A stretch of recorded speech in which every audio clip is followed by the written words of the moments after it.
This is Miriam, and you're listening to KXVS, the voice of Stockton. You know what I got? I got a picture of his face with the little pillow on, the sleep face, and we're in Chicago. Are they already in Chicago? The one and only Leo Biaz. Hey, Leo. I'm excited to be back, my man. It was 9 days in Vegas. We got stuck in the desert, and we had a little hangover remix out there, man. I wore a wig to school once, and they said no headgear was allowed. How did the spider web was it tights. obvious that it was a wig? Yeah. Oh, okay. I was having terrible fun. wig. See, this is exactly why we have them on the show, and this is what makes them fun. You're listening to KXVS, the voice of Stockton, 92.1 FM. KXVS on 92.1. Coming soon. This broadcast will start in 60 seconds.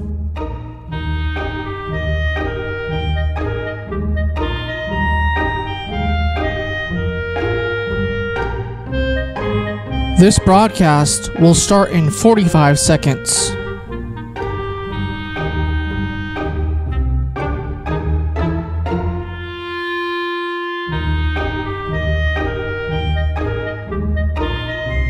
This broadcast will start in 30 seconds.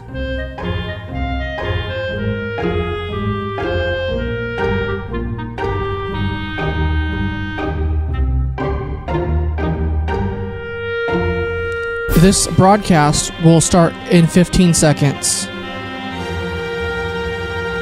This broadcast will start in 10, 9, 8, 7, 6, 5, 4, 3, 2, 1. The Voice of Stockton. For more information on The Voice of Stockton, go to thevoiceofstockton.org. The views and opinions expressed in the following program do not necessarily reflect those of KXVS, the Voice of Stockton, or its parents, affiliates, management, and staff. Hey, do you want the details? Well, the details start right now on Stockton's only talk station, KXVS, the Voice of Stockton.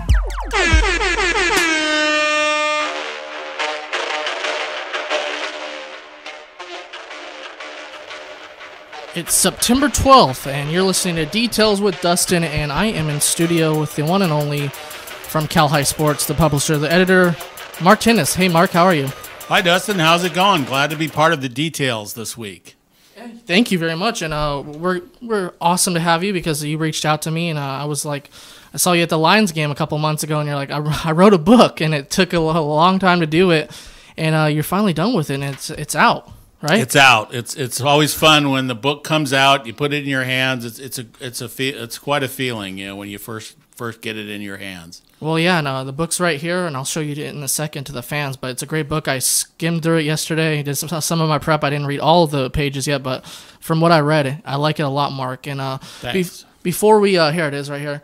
High school football in California, and it's a great book, and we'll give you the more details about it later. But let's start out with high school football just started in this area. Sure. Season's underway.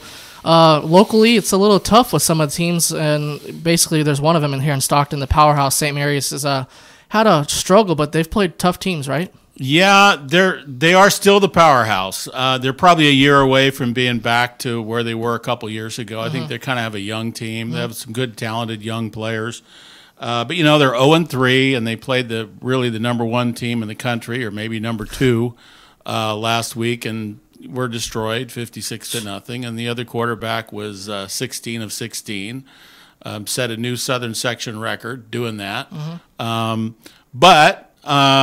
they have a tough game this week against Damani Ranch of Reno, which has a 28-0 win over Granite Bay, which shows you how good they are. And then they go to Bishop O'Dowd after that, which has one of the top running backs in California, Austin Jones, and some other good players. So there's a very good chance they could be 0-5.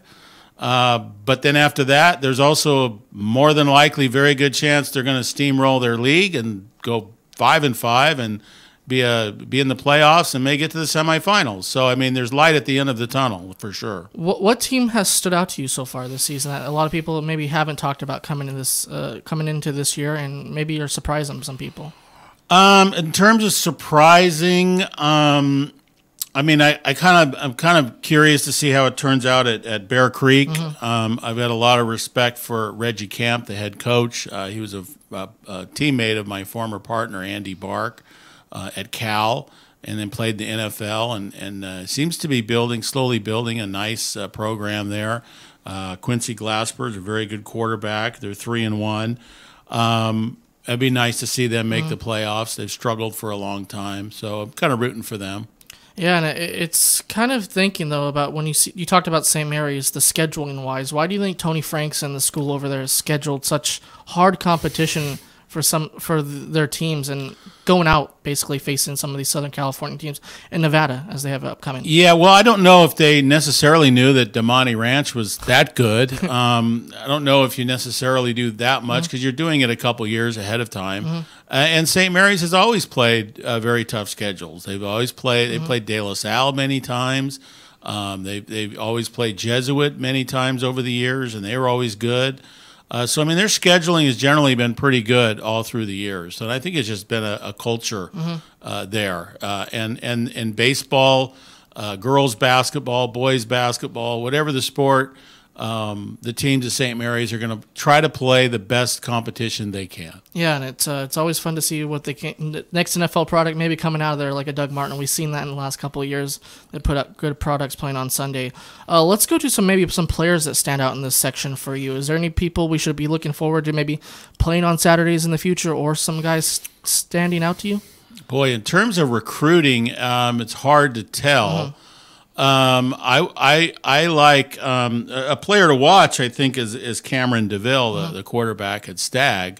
I don't know if he's necessarily a recruit, but he's had, I think, 300-yard games in a row. That's pretty good. And he's going to have more because in the league that they're in, there's a lot of 74-64 games. There's a lot of crazy games in the SJ2A, and I think that's going to continue.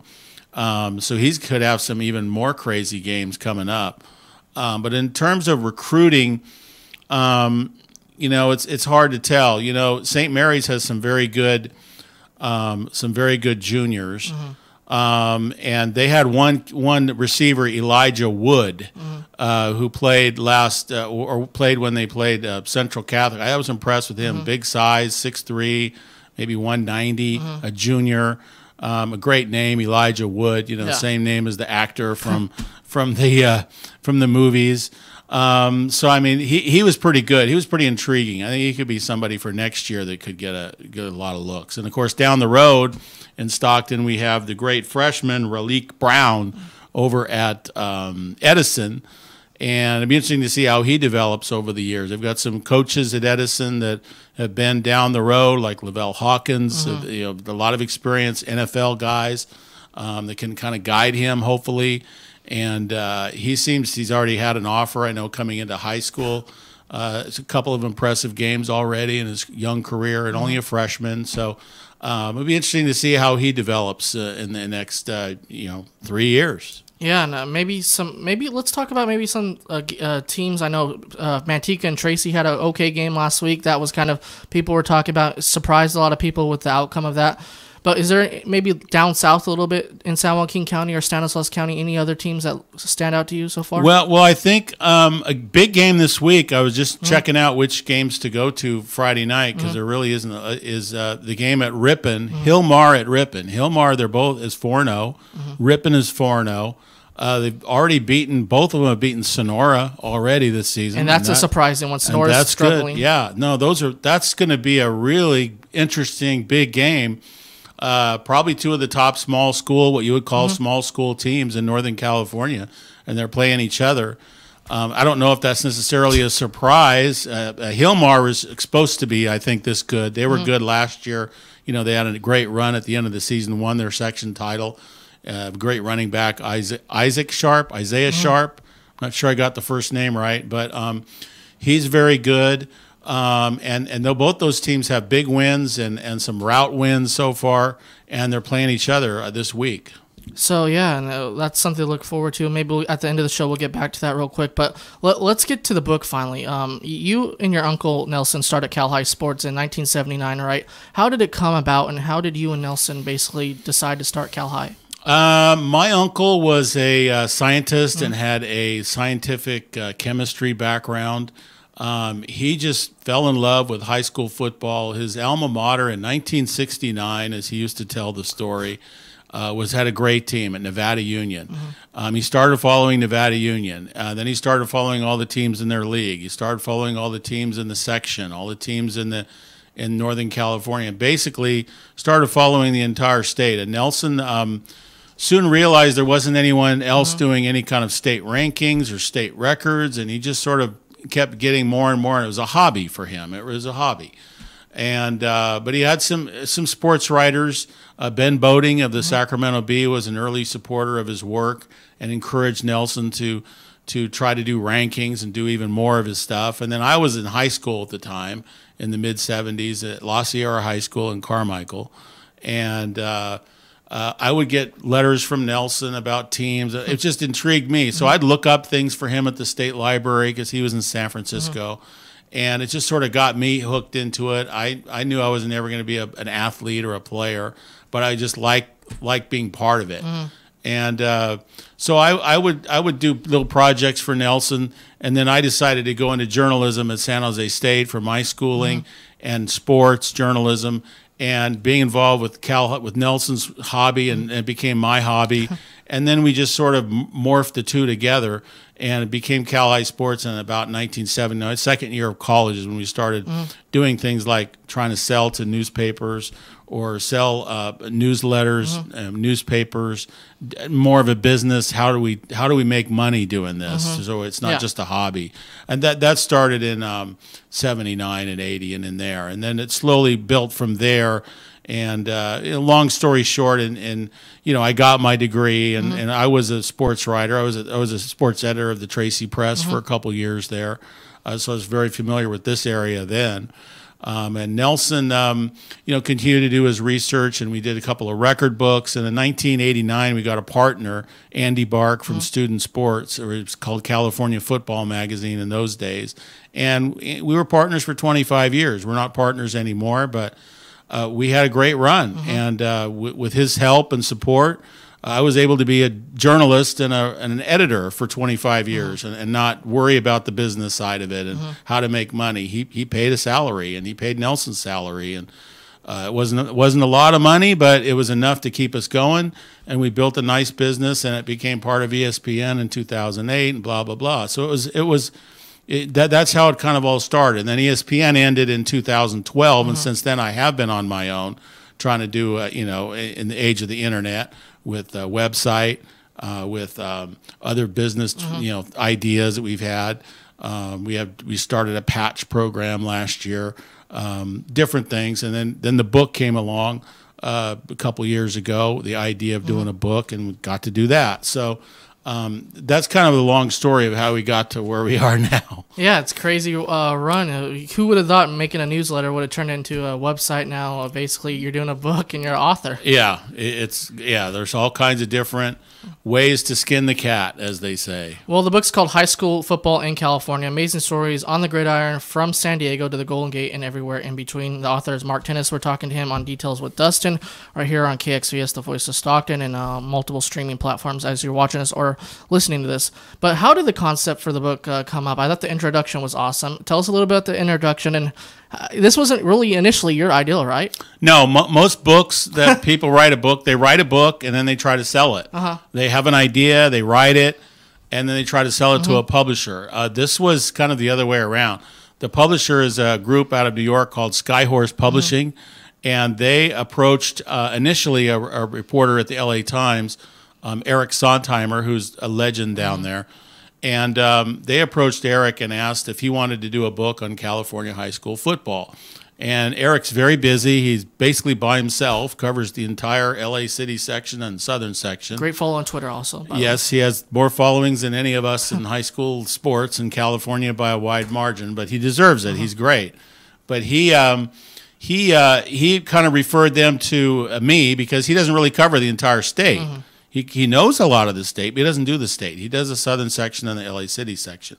So he referred them to me, and then I started working with a lady called Julie Gans out of New York City, who approached me with a lot of kind of the idea of what the book wanted. They wanted it to be like. And I told her, we haven't had one in California like that before. And it just needed to be a chapter book with interviews with certain people. They wanted that, but beyond that, there wasn't a lot of guidance. They kind of wanted to have the author get a free rein of how they wanted to build it. And after I looked at my schedule, and they gave me a year to do the project, which sounds daunting, but it makes it easier because you can spread out the workload from a year, and you can still keep doing your website, your other freelance work. It was able to just mesh into the other work projects that I had going on. And so I accepted it and did it. And I knew it might lead to a lot of fun things like having your name on a published book, which is kind of a bucket list kind of thing to do. Yeah. And some appearances and book tours and maybe a couple of fun signings and things. And okay, let's do it. So that's how it came about. And it did take about a year to do because we wanted to wait for that. That was in 2006, early 2017, so we wanted to wait for the 2017 season to play out, and it was turned in last February. Yeah, and it's a great book. You can get it on Amazon, Barnes & Nobles, anywhere else. We'll give you the link on the videos later on the show. But yeah, so how did you decide to put some of these chapters together? Because you put a timeline together, and the first high school football game in California was played in 1873. Tell us a little bit about that and how you found the details basically about that. That's all from Nelson, my uncle's research. The first thing he ever found, and he looked up records for 35, 40 years on high school football in California. And he always said the first score result he ever found was from this 1873 game, Oakland High School playing Cal in a game in which the game was stopped because a player ran into a fence and got hurt. Wow. And it was a newspaper article, probably in Oakland or San Francisco, and he found it, and he printed it out, and I've seen it, and so that's why we claim that's the first game. Could there be one earlier? I guess. Maybe there could be, but that's what we claim that it was. And so it kind of builds from there as a timeline. But I didn't want the book to be a lot of history. I've seen some books in the past from other states. Texas has had several. Obviously, Texas has so much passion for football. It really can't be beat from that standpoint. But some of the books I've seen were very dry, very historical. This happened this is what happened in the 1960s. This is what happened in the 1970s, blah, blah, blah. And I didn't want that. So I wanted it to be more topical, going from topic to topic, and utilizing the people that I was going to try to speak to, interesting people that would encapsulate kind of California football. A referee, someone who's maybe somebody a woman or a girl. A chapter about that. I wanted a chapter on people who set state records and the top teams and the top players and the top coaches, and some of the people I knew I was going to talk to were going to be pretty obvious, like Coach Bob Ladouceur at De La Salle. I knew I was going to be able to talk to him probably, and he was the first interview I did, and it was great, and I just kind of built from there. Once I got him to do an interview, and that was in April of 2017, it kind of built from there. I wanted to try to get an NFL coach. A couple of people I tried to get. I wound up getting Tom Flores from the Raiders and also from Sanger and UOP, and he kind of clicked off a lot of boxes by getting him, and he was great. And then a few others that kind of came along. Well, you gave me kind of a segue right there. When we talk about greatest high school football teams in California, in Northern California particularly, we think of De La Salle High School in Antioch area. And you listed the 2001 as the maybe one of the best teams of all time in California. And why did you list them? And what made 2001 such great teams out of all of Bob Ladouceur's teams? A couple things make 2001 great. For De La Salle, I think it was I don't know if it was their best team. There's kind of a definition you have to use here. And I just say best team. You can argue about 2003 or the teams that had DJ Williams on it were the best because he's the best player they ever had.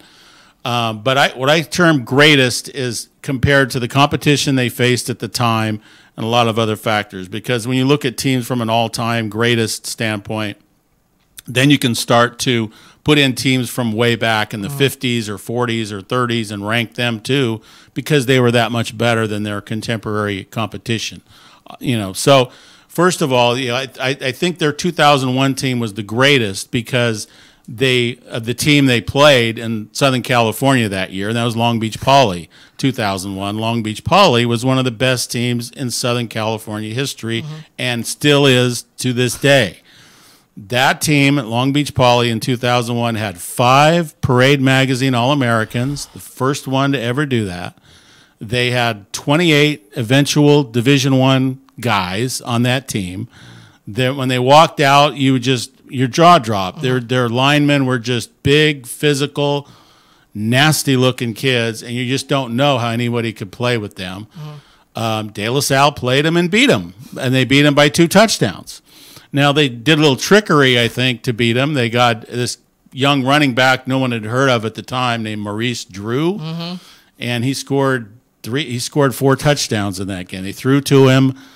They used him brilliantly. They didn't use him until that night. They hit him, and they won that game. And I'm not sure they would have won that game if they hadn't used Maurice Drew that way. I'm not sure they would have run that game if Long Beach Poly didn't have a first-year head coach. No offense to Coach, Raul Lara was their coach, who's a fine coach, but it was his first year, and he's going up against Bob Ladouceur, who's in the heyday of his career. So that was a tough matchup. But the fact that they beat Long Beach Poly that year, plus the fact they had the best quarterback I think they ever had in their school's history, Matt Gutierrez, who made it in the NFL, not as a star, but he did make it. They had the best lineman they ever had, which was a Derek Landry, who played in the NFL. He played both ways in that game, went up against 2 massive Division I kids, different ones going. He was going both ways. The other guys weren't, but he beat them both, and he was great. And it was such a great performance. He was State Player of the Year basically on that one night, how good he was. So they had some all-time great players, and they had that one team. Their other games they played that year, they dominated. So I think if you're going to pick one De La Salle team to sort of represent all the teams that were in their 151-game winning streak, the one I came up with was 2001. Yeah, and it's a special team, as you said. Maurice Drew then became Maurice Jones-Drew when he went to UCLA in the NFL. He became a great running back, now a color analyst with the LA Rams and NFL Network. But you said you put together this list also. Off the greatest teams list, which team do you think might not get a lot of love that people should know about, unlike De La Salle, maybe a Long Beach Poly team? What team do you think might be that team? One team that sort of under the radar, not under the radar, they were great. It was Folsom 2014, Jake Browning senior year. They're kind of stuck in the rankings game because they have to be second in the state that year. They have to be behind De La Salle because De La Salle won the Open Division. They won Division I, and that was the year they didn't play. The previous 2 years they did play, and Folsom lost pretty badly. So De La Salle has to be ahead of them. Would De La Salle have beaten them in 2014? Who knows? Maybe not, but we'll never know. In the rankings game, they have to be behind them. But that Folsom team in 2014 was incredible. I mean, they won 68-7 over Oceanside in their last game, and people that watched, they were the unbelievable team. Now they're just kind of that whole De La Salle situation and not having played them the 2 years before, not getting to play them that year. It just sort of holds that team back, and that's sort of sad. And I think of Jake Browning and how great a career he had. But I just think of how, man, we didn't get to see them play De La Salle. And we didn't get to see them play the Southern Cal. They might have beat them both bad. We'll never know. Talk a little bit about Folsom, because they've kind of been growing, kind of a monster for a while now in that program. It's kind of slowly getting national because Jake Browning and other players. But what made them so good, and how did a team from basically a small town outside of Sacramento become this powerful Yeah, high school football? I wouldn't say they're a small town. Okay. It's a pretty big Yeah, town. Folsom. They've got it's a big school. They've got a lot of resources. They've got some kids. They've got a great reputation for skill players. The family that's there now doing all the damage, the Nagata family, Joe Nagata, the receiver, and Danielle Nagata, the running back, are both moved there from Reno, probably to go to Folsom. There's nothing wrong with that. That's where you go. I mean, it's a great program. They kind of built themselves up a little bit when Troy Taylor came in to be to really run the offense, and that was about, I want to say 2010, 2011, somewhere in there, maybe later. But that seemed to really jump the program to another level when his coaching was thrown in there, and he was coaching with Chris Richardson. Since then, he's left, and now he's the offensive coordinator at Utah. And but since he left, they haven't really dropped down. I think Coach Richardson's done a great job keeping them offensively minded, and the other coordinators they have stepped up. They have a good coaching staff. Now this year they were supposed to. I thought they really were going to beat De La Salle this year based on the players they had coming back, and they obviously played in the first week, and they didn't score. It was 14-0. One of the greatest De La Salle defensive games they ever played. And I think they were waiting for that game all summer long. They were waiting how to play them. They had their corners playing perfectly, where to strip the ball, They just knew everything was coming.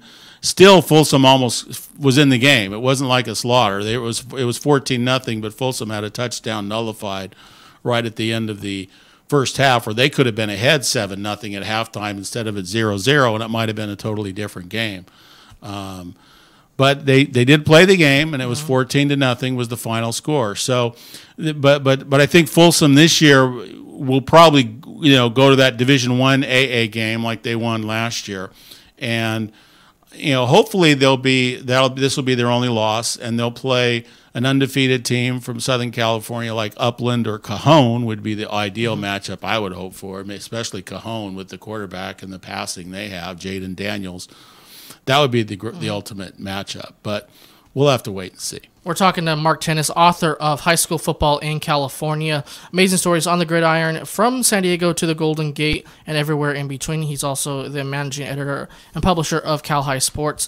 So you have a great chapter on here called Gridiron Girls, Not Cute Anymore. Tell us a little bit about that chapter and how you said at the beginning of the interview you wanted to not make this your typical football kind of book. What made you put this chapter in there? And I read some of it, and it's really good. I think I wanted to put it in there when we did state record books in the past. They were record lists, and they were the last one was 10 years ago. We had sidebars, and I had a sidebar in there about females in football, and it had to do with some of the girl kickers. It had to do with the first girl that scored a touchdown in California, the first one who caught a touchdown pass. It had to do with a lady that coached one time in World War II that we had in our files. And I kind of wanted to find a place for that information to live in the book, in the book we just wrote. And with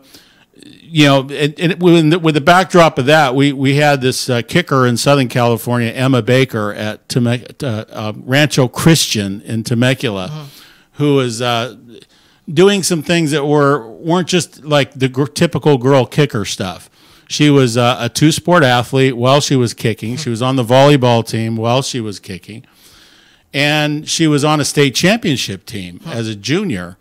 She was, kicking 10 field goals, making all her points. She was getting on the record book for all kicking, whether it's boys or girls. She was doing things that were kind of breaking barriers. So I thought, that's somebody I want to talk to. So I included the information that we had in our record book from before, from some of the historical facts, and got her on the phone, did an interview with her, and then made that the chapter, like Gridiron Girls, Not Cute Anymore. So that's how it kind of evolved. She's the star of it for sure. Let's go to the next question. So they call Purdue the quarterback cradle in college football, and to me, kind of California is that quarterback cradle of high school football quarterbacks. What makes this state so special in producing great quarterbacks? And to me, this was probably the most fascinating chapter because you talked to Trent Dilfer. But What makes California so good at putting out great talent at the QB position? I think it's hard to say because I think number one is coaching. Coaches that not only coach the position well, but they evaluate the position very well. Aaron Rodgers was not recruited at all coming out of high school, but Jeff Tedford saw something at Butte College, and then Aaron Rodgers grew a little bit, and he became Aaron Rodgers. So I mean, it wasn't just great coaching, but it's someone evaluating that player and going, I think this kid's going to be special. Let's get him in there. So I think the coaches in California have done a great job in developing players. And then there's a lot of private quarterback coaches that have done great work. I talked to one of them for the book, Bob Johnson, who coached Carson Palmer and Mark Sanchez, and I was able to work with him on the Elite 11 tour for a couple of years. And then Steve Clarkson, who I went to college with at San Jose State, is also a very well-known private quarterback coach, and he's got a lot of guys. So there's been a lot of those kind of coaches I think have developed quarterbacks. Roger Theater, the late Roger Theater up here in Northern California had some guys. There's some that I'm probably not mentioning, and I'm sorry if I'm missing someone, but the point is that there are a lot of private coaches that are doing that kind of work. There's also good high school programs. The weather's great, so you can train all the time, and that's a big factor. And there's just a lot of great competition.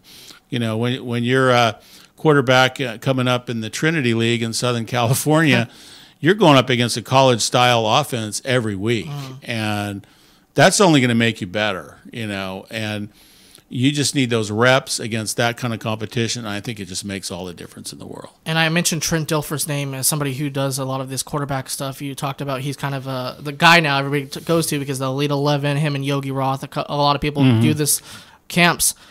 How did you get a hold of Trent? And he gave you a lot of time, didn't he?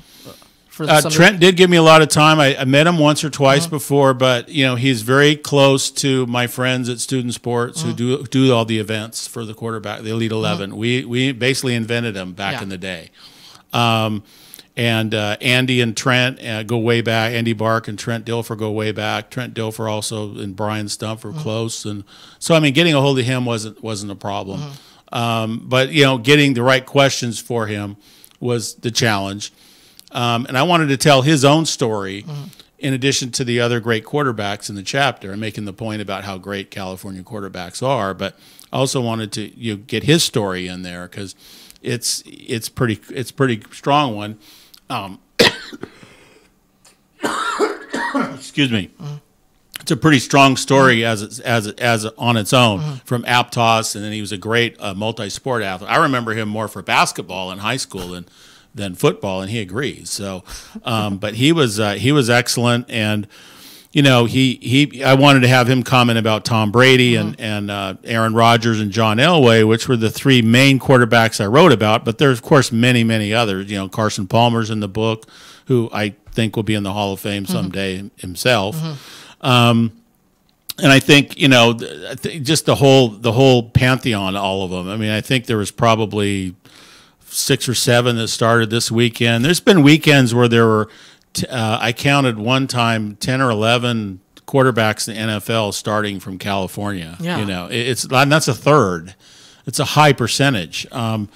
Texas has come on in the last 5-6 years with a lot of good starting quarterbacks, and it's made it more of a competition. But if you look at all time, go back 30, 40 years, I'm sorry, there's no other. Even Pennsylvania, and I know Pennsylvanians will get mad, but they can't match. No, they can't. They can't. I'm going to mention some of these quarterbacks real quick, kind of rapid fire, and we'll go through it. You mentioned Aaron Rodgers, and him and Trent Dilfer, as you just talked about, share something in common with Jeff Tedford. Trent down at Fresno State when he was there. Jeff Tedford was offense coordinator. Now he's the head coach.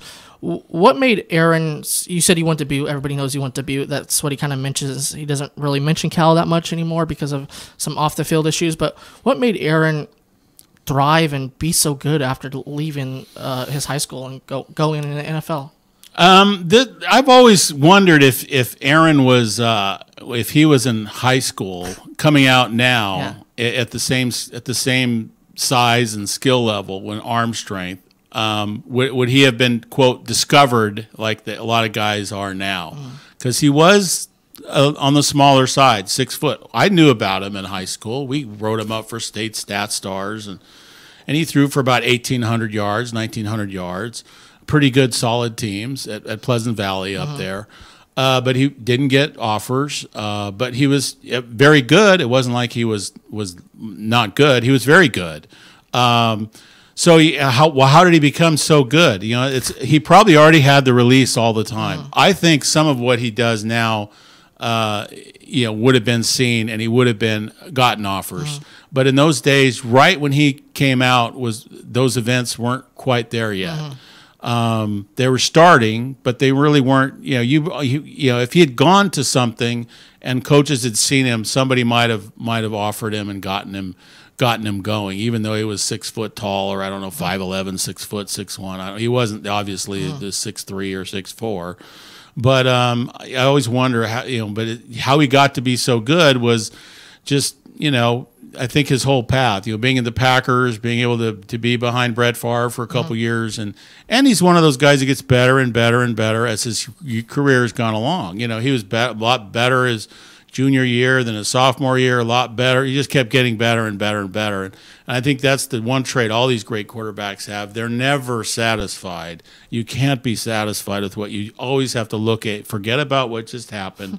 Whether it's good or bad, whether you just threw the great touchdown pass or you threw a pick, you just forget about it. You move on to the next play, and it's that mental focus, I think, is what they all have in common. And somebody who kind of made that now is basically his whole career. We might see him play till he's 45. Tom Brady from Sarah High School, that legendary kind of athletic department there. What made Tom? We saw him go to Michigan in college, but what kind of player was he in high school at Sarah? He was very good. He would have probably, if he was on a better team, a team that had more success, he probably would have been a close to an all-state type of guy. The problem he had in high school was, and I'm sure he loves the teammates he was with. They were 4-6 and 4-6. His 2 years, he only played 20 high school games. Wow. Because they were 4-6 and 4. They didn't make the playoffs. They're in the West Catholic League. They're playing Bellarmine. They're playing St. Francis. They're not winning those games. So by not getting playoff games and not being on teams that went very far, your numbers are going to be lower, and you're going to have other guys that throw for 3,000 yards and 50 touchdowns or whatever, and it makes it hard. But at the same time, he was a great baseball player, a catcher. And he was considered a college recruit. There are sports writers. I didn't see him play because they weren't on a lot of their team. Again, wasn't very good. But other people that I know and respect, like the late Merv Harris, lived in San Mateo at the time and saw Tom many times and thought he was great and picked him, I think, first team All Bay Area, which is pretty good for a guy from a 4-6 team. But he was highly regarded by certain people. He got a scholarship to Michigan, so it wasn't like he was this complete unknown, more like Aaron Rodgers was. He had offers, he had opportunities, and he was drafted in baseball too. So I mean, his career again. It's the command he has out there, and he just keeps getting better and better. He's redefining what you do as a quarterback who's in his late 30s and now 41. He's redefining everything, and I a lot of 49er fans, don't like him because he sort of usurped Joe Montana, but let's face it, he has. The facts are the facts. I love Joe Montana, and he's great. Covered his kids through high school. But man, Brady's numbers are just you can't argue it. And he did the winning and the Super Bowls and the longevity, and that he's still the best. What we really hope for that we haven't seen is the Brady Rodgers Super Bowl. Yes, that's what we're really waiting for. The time's running out on it. I mean, I don't know if Tom Brady's going to play until he's 45, but I just hope he plays long enough till we get a Brady-Rodgers Super Bowl.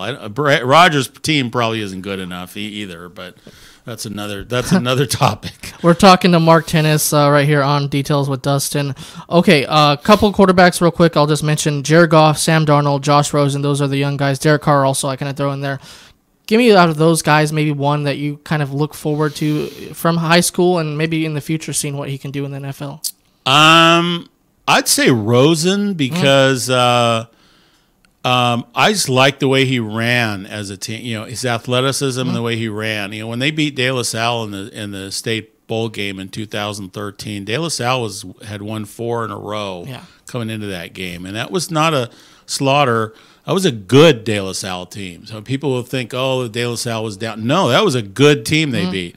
And I like the way that Rosen was running in that game. He had some great runs in that game. And just the way he played was impressive. And he was always sort of, it was him and Jake Browning, you know, coming up. Browning had all the stats. But Rosen was probably always a little bit higher in terms of a recruit. Not much, but a little bit. And it was probably because of that athleticism.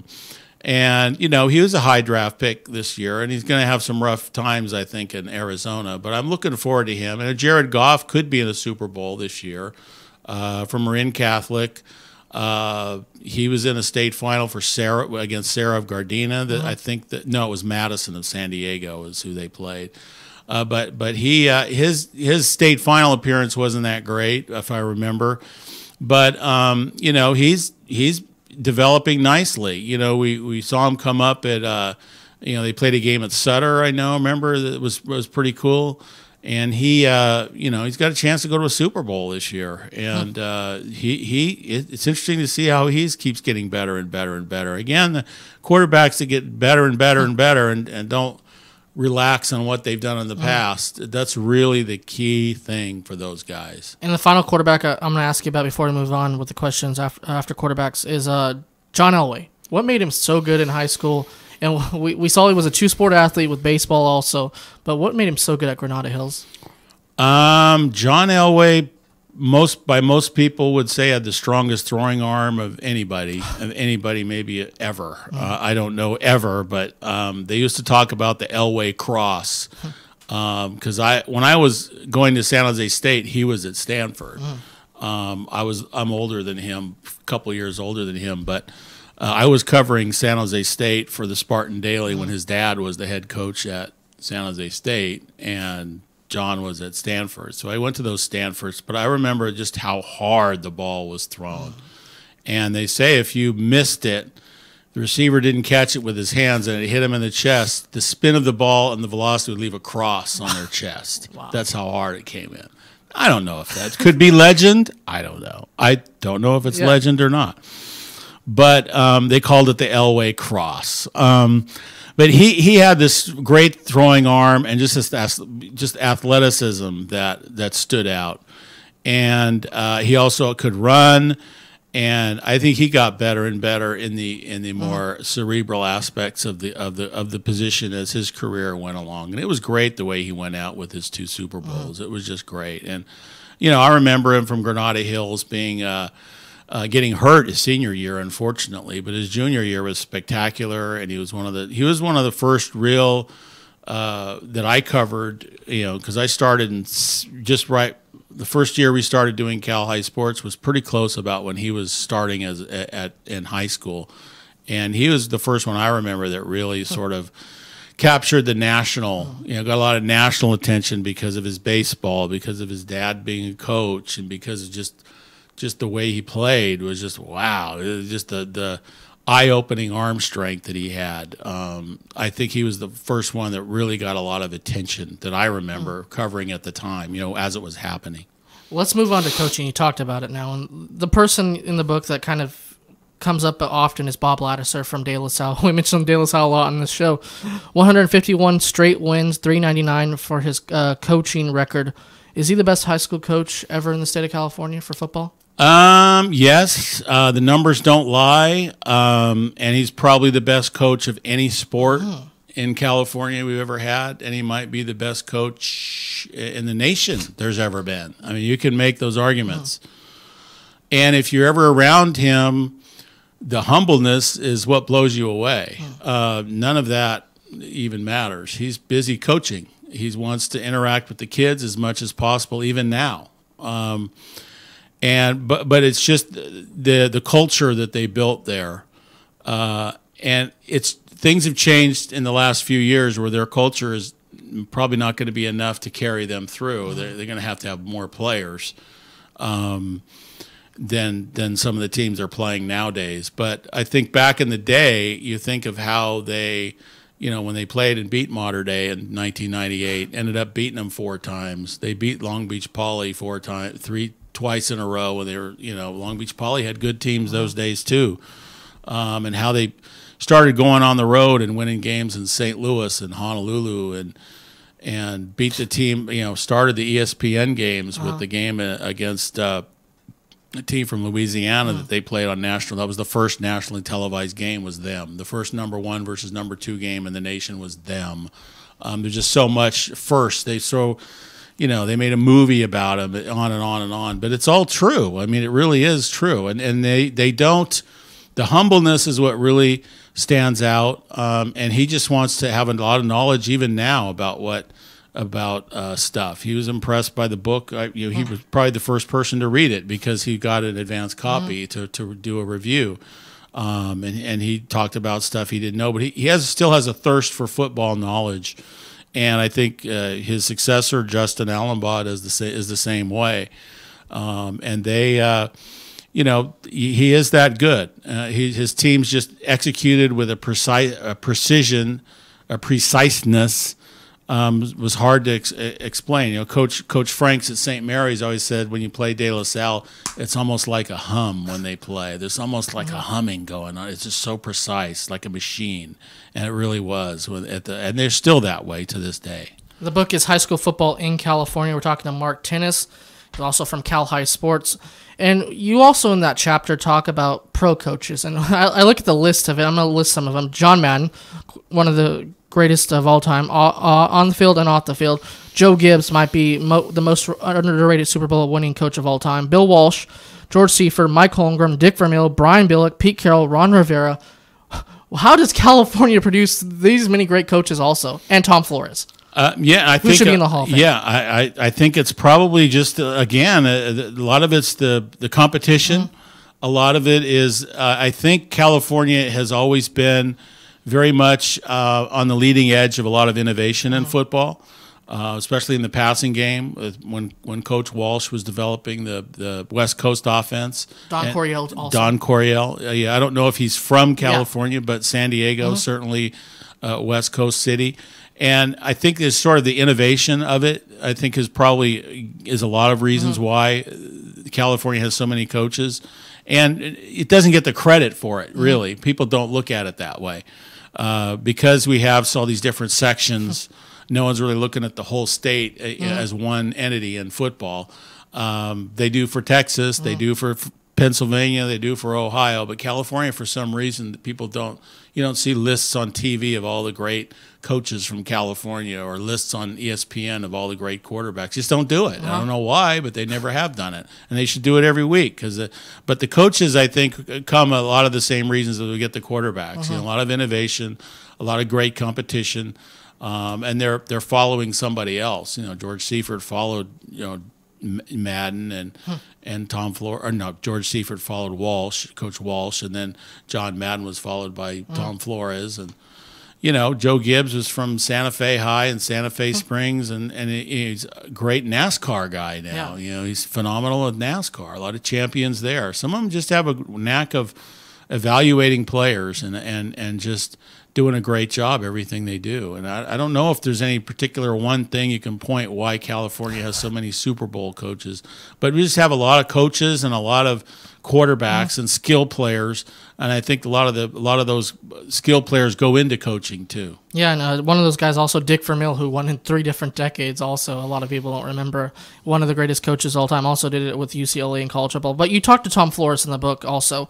How did that come about, and what time did he give you, and how much did he enjoy talking about basically his upbringing from high school to pro football?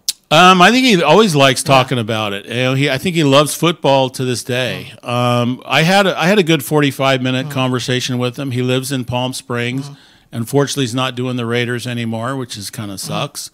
But he, when he talked a little bit more about the Sanger stuff, I think he had a little bit more of a pep in his voice from his school. He loved the Central Valley. I think he really liked it that Derek Carr, who is from Bakersfield Christian, would kept coming up to him. You guys are still undefeated. You know that you're still undefeated.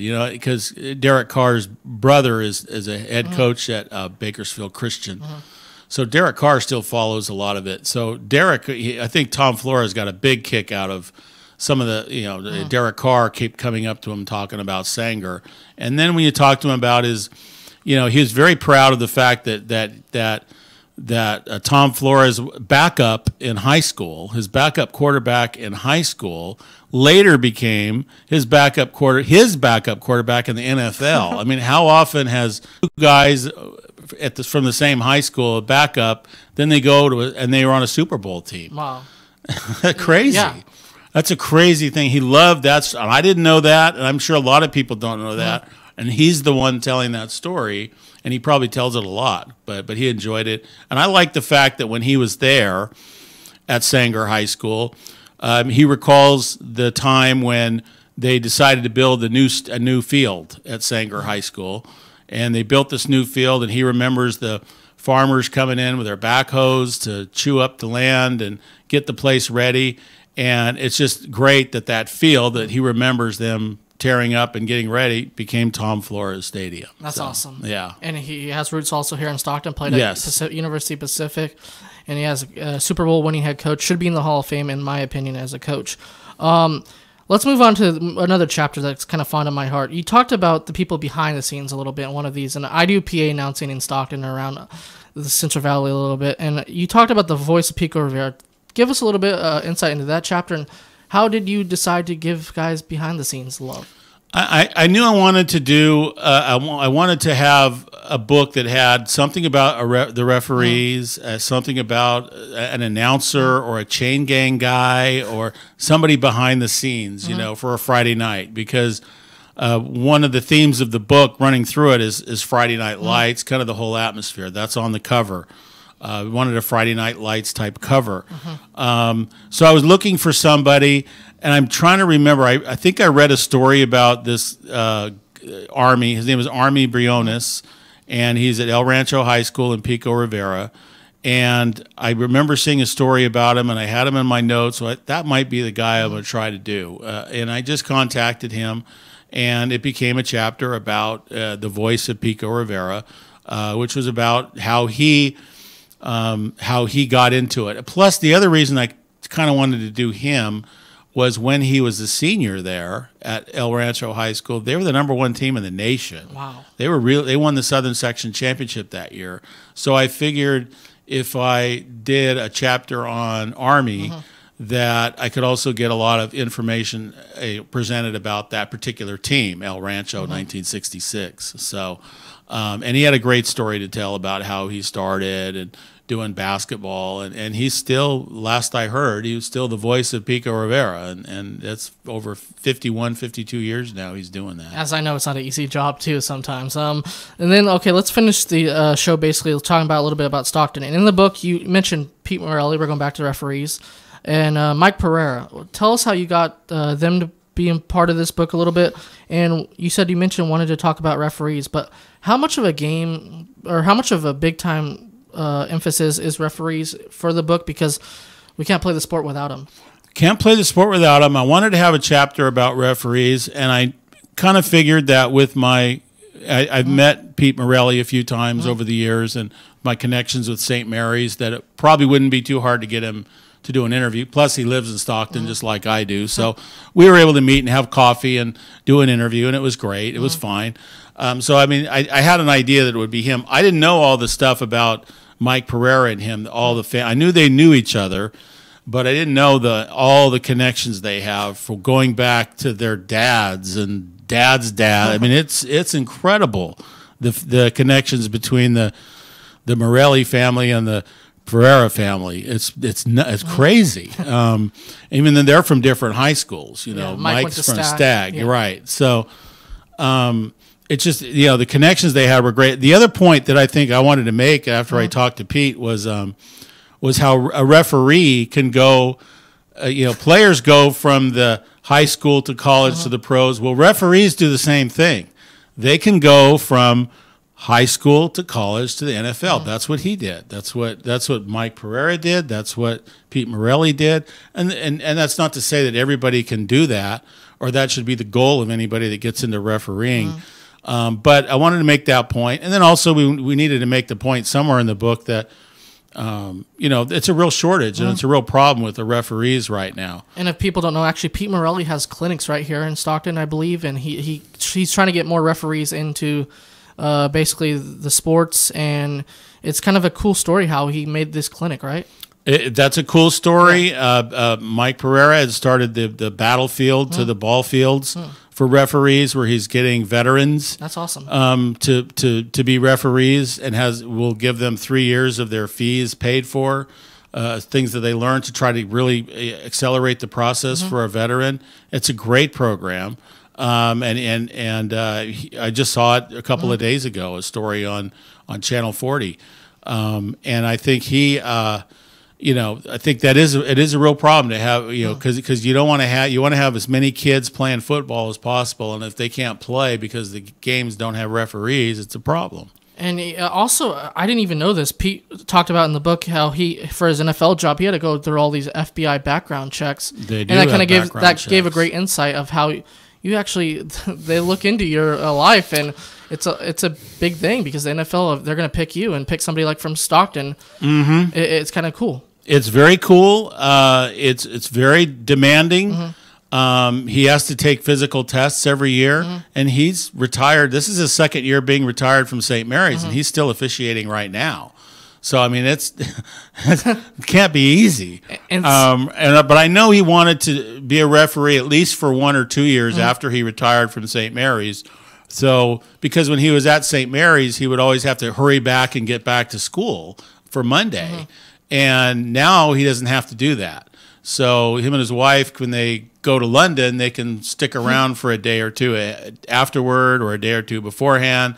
And I know he kind of wanted to do his refereeing at least for a year or two after he retired from St. Mary's, to be able to actually enjoy the refereeing a little bit more in terms of the travel, so it wasn't so grinding to have to hurry and get back to school. We're talking to Mark Tennis. The book is High School Football in California. And real quick, a final thought on Pete, though. You also mentioned the story about Stockton, because Stockton's produced NFL guys. He makes an emphasis to go up to them before the game and shake their hand and at least say hi, right? Yeah, he wants to say hi. Of course, he knew Doug Martin growing up, and they hugged, and someone took a picture of it, and that was pretty. People are going to make comments, but whatever, because you got to be able to hug somebody you've known since they were a kid and say hello. It doesn't mean you're going to.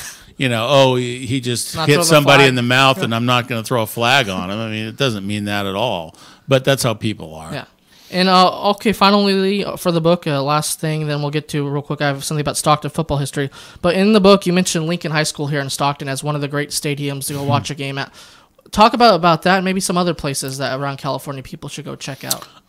Lincoln has a unique stadium in that there's no running track in the middle around it, which is pretty cool. It's very cool. They've got the eucalyptus trees on one side, and they've got enclosed stands on the other side where the band usually sits. So it's a great atmosphere. You can really get that Friday night atmosphere at their stadium.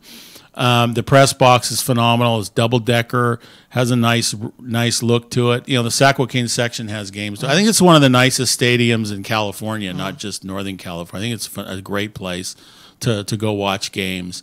Some of the other ones, Sonora is up at Dunleavy Stadium is a place everybody should go at least once because it's all one-sided.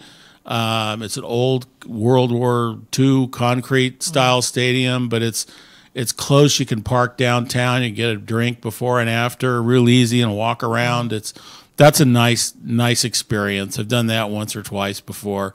There's some good ones in the Central Valley. The Veterans Stadium Memorial Stadium where they have the state track meet at Buchanan High in Clovis is a great atmosphere. It's got the running track, but it's still pretty cool how big it is. For our California high school stadium, because we don't have too many high schools that have stadiums like that. And then, Mark, finally, before we go, I want to ask you about Stockton football history. Give us something maybe in the book that people don't know a lot about from the high school wise, or people don't know in general about Stockton football, high school football history. Probably the number one thing in Stockton history is the actual Stockton High, which closed in the early 1950s. Stockton High had some great teams. As I mentioned in the book, there was a team in 1943 that was undefeated, and Jack Farrell played on it, who's in the book, representing a lot of the veterans out there. And he's a Stockton resident. That school had a lot of history to it, especially in football. Some great wins over the years that they had. They had some teams that were ranked. They had some teams that were some of the best in Northern California. And people don't even realize that because Stockton High doesn't exist anymore. Yeah. That's probably one of the main things. And that's. Yeah, and then there's some other things. The great, a lot of people don't know Edison has produced so many NFL players, not just Tremaine Johnson, who's in the NFL now, but if you looked in the 80s and 60s and 70s, you'd find 2 or 3, 4 or 5 Edison guys in the NFL all the time. And they have more NFL alumni than probably... I don't think they have as many as Berkeley. I did a list once, and I think Edison was at least the top 3 in all of Northern California for having more alumni than any other high school in the NFL because of a lot of these players. Most of them that played for Charles Washington when he was there. So, if I did another book, I'd probably do a chapter on Charles Washington. I didn't do one in this book, but if there was someone I thought of, that would be a great guy to write one about. Yeah. Speaking of books, you want to do one more of these? Yeah, I probably could do another one. Well, you could do a fortune. I'm going to be signing books. Yeah. I'm going to be doing a signing on Saturday from 1 to 4 at the local Stockton Barnes and Noble. So if people want to stop by, I'll be glad to sign books for you or talk about football more. It's what I do for a living now, and it's fun. But, yeah, I'll be there Saturday from 1 to 4, and then next week I go to Bakersfield and do a signing there from on the 22nd in Bakersfield. And people also can get the book online, right? How can they get the book? They can get the book at Amazon.com. It was the #1 selling book from football, teens, and youth for about 3-4 weeks there, and that was kind of fun.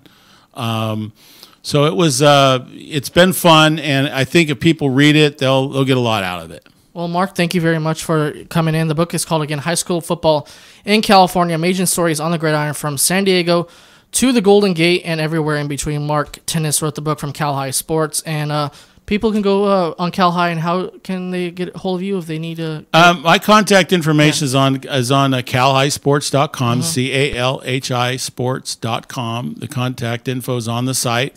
And if they have any questions about a record, a ranking, you don't have to be a member of the Gold Club, which is our subscription level. You don't have to be a member to ask a question or interact with me. I'll be glad to talk to anybody anytime about football in California. Well, if you're a sports junkie in general, just go get the book because this is great history and a lot of stuff. But Mark, thank you very much for coming in tonight. Thank you, Dustin. I enjoyed it. I know this starts your tour for the weekend. Yes. Basically, we call this a mini car wash for you. Yes. Back to your old ESPN days. But thank you very much for coming in tonight, and can't wait to talk maybe football in the future with you. Sure, again. No problem. Yeah.